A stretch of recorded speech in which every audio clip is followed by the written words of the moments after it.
Olá, primeiro ano, professor Vinícius Leão aqui na área. Vamos lá para a nossa aula sobre a formação da humanidade nos seus primeiros tempos históricos. Nós estamos estudando esses primeiros tempos em que os seres humanos, não é? O Homo sapiens sapiens, que é o nosso nome científico, tá, gente? O homem que sabe, quer dizer isso em latim, na tradução do latim, tá bom, gente? Ele percorreu um longo caminho desde o surgimento dos primeiros hominídeos até os dias atuais. A gente lembra que há mais ou menos aí 5 milhões de anos atrás surgiram os primeiros hominídeos na África. Esse que é o continente berço da humanidade. Desde então, esses hominídeos vão sofrer transformações fisiológicas, anatômicas e psíquicas de maneira lenta e não linear, tá, gente? Os indícios arqueológicos vão comprovar que certas espécies até mesmo coexistiram e viveram em lutas constantes pela sobrevivência. Lembrando aí da aula passada da ideia de seleção natural. Então nós vamos ter esses hominídeos, né? Entre eles nós, o nosso gênero específico, que é Homo sapiens sapiens, marcados pelas características biológicas de serem eretos, andarem eretos, não é? Bípedes, liberando a mão para outras ações, tá bom? Visão binocular, tá certo? E o dedo polegar aí que vai ser o nosso grande diferencial, tá bom, gente? Na imagem a gente pode ver esses primeiros seres humanos aí caçando, não é verdade? Essa característica da caça vai marcar um período da pré-história que é o maior período em que os seres humanos habitaram o planeta Terra, do ponto de vista cronológico. É o período chamado Paleolítico, tá? A idade da pedra lascada, a idade da pedra antiga, tá, gente? Essa palavra paleolítico vem do grego e significa pedra antiga, tá bom? Ele é delimitado basicamente entre 2,7 milhões de anos até 10 mil anos antes de Cristo. Nesse período vai surgir o Homo sapiens sapiens. Falando basicamente deles, nós vamos entender que os seres humanos nesse primeiro tempo eles eram basicamente caçadores, coletores e nômades. Eles caçavam, eles coletavam sementes, grãos, eles caçavam animais e eles eram nômades. Nômades quer dizer que eles não tinham moradia fixa. Dividiam o trabalho entre mulheres e homens. Faziam pinturas rupestres, pinturas nas rochas, tá? Aqui no Piauí mesmo nós temos um grande exemplo de pinturas rupestres. No Parque Nacional das Sete Cidades, por exemplo, no Parque Nacional da Serra da Capivara, no sul do Piauí. Tá? Na cidade de São Raimundo Nonato, nós vamos ter sítios arqueológicos com centenas de pinturas rupestres. Nesse período também nós vamos ter o domínio do fogo. Como vocês podem ver na imagem, o fogo foi um grande diferencial, porque a partir do domínio do fogo, o ser humano ele vai construir, ele vai modelar, ele vai cozinhar, ele vai trabalhar ele vai se esquentar, não é? Ele vai ter uma condição de vida psíquica, tudo vai se modificar. É uma inovação tecnológica grandiosíssima, tá? Então o domínio do fogo foi basicamente uma grande invenção tecnológica para a época, tá bom, pessoal? Ah, não foi o Homo sapiens sapiens que dominou o fogo. Existem estudos que o Homo erectus dominava já o fogo há cerca de 500 mil anos atrás. Esse conhecimento, vamos dizer assim, que não se sabe como surgiu, se tem ideias, se tem teorias, mas esse conhecimento do domínio do fogo, ele vai trazer uma série de transformações que vão perdurar ao longo da história e vai ser perpassado nas características dos primeiros Homo sapiens sapiens do Paleolítico. 10 mil anos antes de Cristo, gente, nós vamos ter um período chamado de Neolítico. O Neolítico vai durar aí entre 10 mil anos antes de Cristo a 4 mil anos antes de Cristo, tá? É a chamada Idade da Pedra Nova ou Pedra Polida, que vem do grego também. Neo, novo, lítico, pedra, tá? É nesse período que nós vamos ter a chamada Revolução Agrícola ou Revolução Neolítica ou Revolução Verde, que nada mais é do que o quê? Do que o domínio da técnica da agricultura, tá?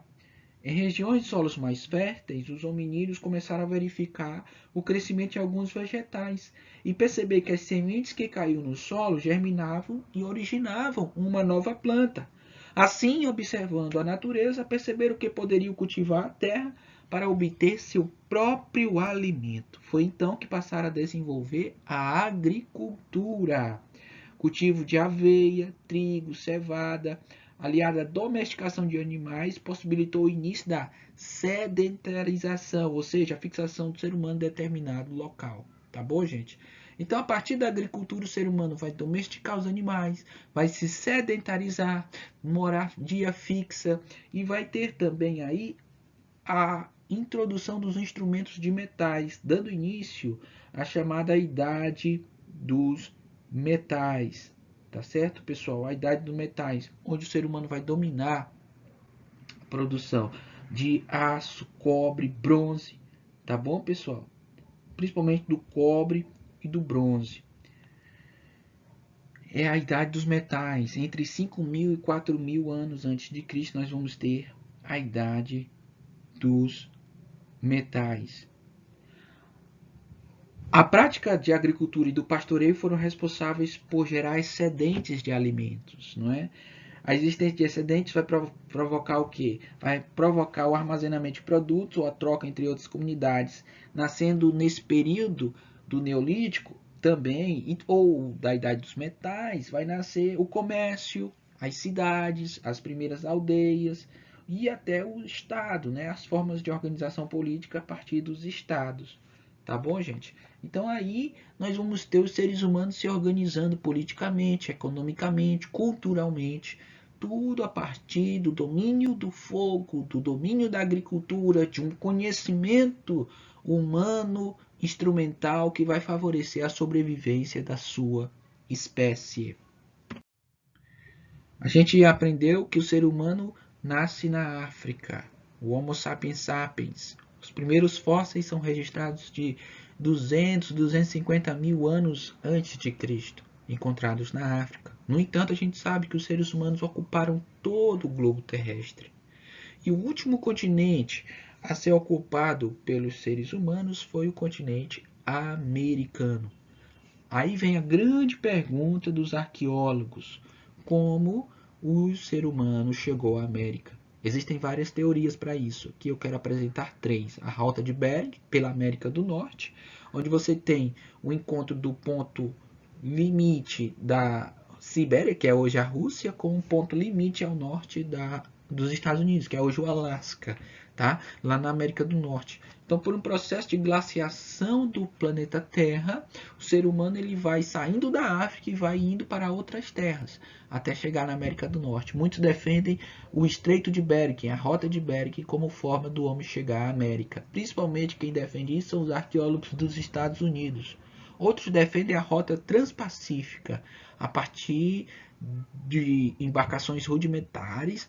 De ilha em ilha, eles foram chegando, atravessando o Oceano Pacífico, né, aí o nome Transpacífico, até chegar à América do Sul. É uma explicação também. E outros defendem até a migração atlântica, atravessando o Oceano Atlântico até chegar ao que hoje nós temos no território brasileiro, sendo como território brasileiro. Qual é a explicação correta? Ainda não temos, tá, gente? Quando a gente fala de milhares e milhares de anos atrás, é difícil a gente ter certeza sobre as coisas. O que se tem são teorias, explicações. Ao longo do tempo, algumas evidências vão fortalecendo certa teoria ou outra, mas isso vai se modificando. Tá bom, gente? É importante que a gente tenha em mente quais são as teorias, quais são as explicações. Assim como na aula passada eu apresentei as explicações sobre o nascimento dos seres vivos, dos seres humanos, a partir do evolucionismo e do criacionismo. Lembram disso? Pois muito bem, aqui também é só uma explanação para termos uma ideia do que os cientistas trabalham. Aqui nesse mapa nós temos algumas visualizações das prováveis rotas do ser humano para a América. Como vocês podem ver, aqui a mais ao norte, nesse mapa mundi, nós vamos ter aqui o ser humano caminhando, ó, e bem aqui o Estreito de Bering até chegar ao Alasca, tá? Ó, outra rota transpacífica vindo aqui, ó, por embarcações rudimentares, atravessando as ilhas da Polinésia até chegar na América do Sul. Tá bom, gente? Qual é a certa, professor? Como eu falei, não tem a certa ainda, tá, gente? São teorias explicativas. Outros defendem a migração atlântica pelo Oceano Atlântico, vindo aqui da África para a América do Sul. Eu acho bem mais difícil essa, pela baixa quantidade de ilhas no Oceano Atlântico, demandando aí uma viagem extensa demais para embarcações rudimentares demais daquele período. Logicamente, é uma explicação que eu tenho como lógica, mas não quer dizer que eu estou certo sobre isso, tá bom, gente?